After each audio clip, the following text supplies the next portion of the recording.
विधवा। हर बार की तरह इस बार भी राजा विक्रमादित्य ने बैताल को अपने कंधे पर लादा और आगे बढ़ने लगे। सफर लंबा था, सफर आसानी से कट जाए इसलिए बैताल ने राजा को फिर से एक नई कहानी सुनाई। बैताल कहानी शुरू करते हुए कहता है कि राजन, यह कहानी है एक विधवा भागवती और उसकी बेटी धनवंती की। भागवती के विधवा होने के बाद उसके पति के रिश्तेदार उनका सारा धन उनसे वापस लेकर भागवती और उसकी बेटी को घर से निकाल देते हैं। इसके बाद दोनों माँ बेटी बहुत परेशान होकर दूसरे नगर के लिए निकल पड़ती हैं। काफी दूर चलने के बाद रास्ते में दोनों माँ बेटी एक जगह आराम करने के लिए रुकती हैं। तो वहां पर एक सिपाही ने एक चोर को बांध कर रखे हुए मिलता है। चोर को बहुत प्यास लगी होती है। वो भागवती और उसकी बेटी धनवंती से पानी पिलाने के लिए विनती करता है। पानी पीने के बाद वो चोर माँ बेटी से सारी बातें पूछने लगता है कि उनके साथ क्या हुआ था। तब दोनों ने अपनी सारी आप बीती की बातें उस चोर को सुनाई। उनकी सब बातें सुनने के बाद चोर भागवती की बेटी धनवंती के साथ शादी करने की बात करने लगता है। उस चोर की यह बात सुनकर भागवती को गुस्सा आ जाता है और वो उस सिपाही को चोर की सारी बात बताती है। सिपाही भी चोर पर गुस्सा जाहिर करते हुए कहता है कि कुछ दिनों में तुम्हें फांसी लगेगी और तुम शादी करने की बात करते हो। यह सुनकर चोर कहता है, न जाने कितने बहुत पाप किए हैं मैंने। अब लगता है कोई तो हो जो मरने के बाद मुझे पानी दे सके। ना मेरा कोई घर, ना माँ बाप, ना भाई बहन और ना ही कोई पत्नी या बेटा कोई नहीं है। मैं चैन से मर भी नहीं सकता। लगता है कि मेरी आत्मा भूत बनकर ही भटकती रहेगी। यह सब सुनने के बाद सिपाही वहां चोर को बांधकर आराम करने चला जाता है। सिपाही के जाने के बाद चोर भागवती और उसकी बेटी धनवंती को अपने छिपाए धन के बारे में बताने लगा। उसने कहा, अगर आप अपनी बेटी धनवंती की शादी मेरे साथ कर देंगी तो मैं आपको अपने छिपाए सारे धन के बारे में बता दूंगा और मेरे मरने के बाद आप दोनों उस धन के साथ अपनी पूरी जिंदगी आराम से बिता सकेंगी। चोर की ये बात सुनकर दोनों माँ बेटी सोच में पड़ गई। धनवंती की माँ भागवती ने चोर से पूछा कि तुम्हें तो फांसी होने वाली है, फिर तुम ये सब क्यों करना चाहते हो? तो चोर ने कहा, शादी के बाद मेरा जो बच्चा होगा वो मेरे मरने के बाद पिंडदान करेगा, जिससे मुझे मुक्ति मिल जाएगी और मेरी आत्मा इधर उधर भूत बनकर नहीं भटकेगी। ये सब सुनने के बाद भागवती अपनी बेटी की शादी चोर से कराने के लिए तैयार हो जाती है और भागवती ने दोनों की शादी करवा दी और जल्द ही दोनों को एक बच्चा भी हो जाता है। अब उस चोर को फांसी का भी समय नजदीक आ गया। कुछ दिनों के बाद चोर को फांसी लगा दी जाती है। भागवती और धनवंती काफी दुखी होते हैं। कुछ दिनों बाद भागवती को चोर की बात याद आती है कि एक गुफा में मूर्ति के सामने की जमीन के नीचे उसने खजाना छिपाकर रखा था। दोनों माँ बेटी वहां जाकर देखते हैं और जमीन खोदने लगते हैं। फिर उन्हें वहां सोना चांदी और पैसे मिलते हैं।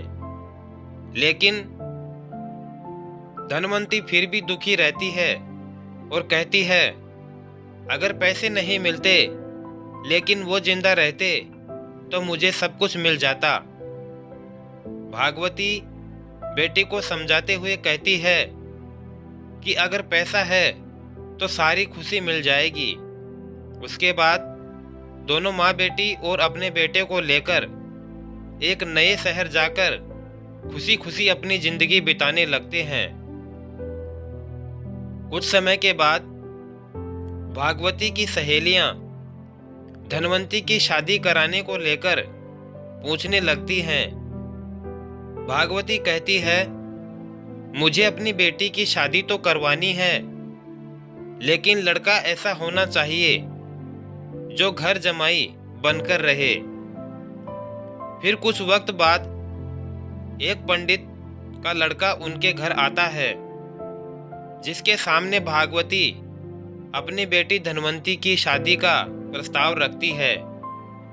उनका बड़ा घर और पैसे देखकर वो लड़का लालच में आकर शादी के लिए हाँ कर देता है और वो कुछ वक्त तक उनके साथ रहता है और उनका भरोसा जीतने के बाद एक रात घर के सारे गहने और पैसे लेकर भाग जाता है।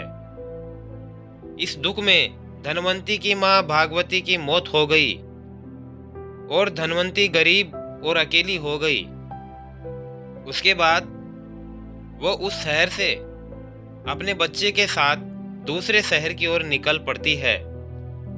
समय बीतता गया और धनवंती किसी तरह से अपना गुजारा करने लगी। धीरे धीरे धनवंती का बच्चा भी बड़ा होने लगा।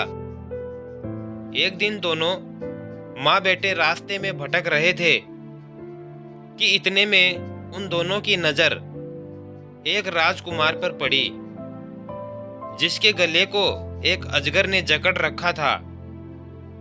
धनवंती के बेटे ने उस अजगर को काफी मुश्किलों के बाद राजकुमार के गले से निकाल देता है, लेकिन अफसोस तब तक उस राजकुमार की मौत हो गई थी।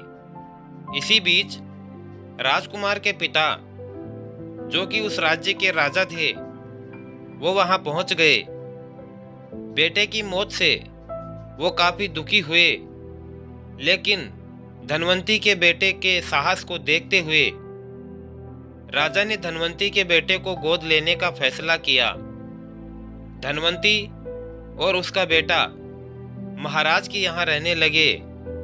धनवंती का बेटा देखते ही देखते राजमहल और राजा के सारे कार्यों में हाथ बटाने लग गया और राजा के बेटे की जगह ले ली।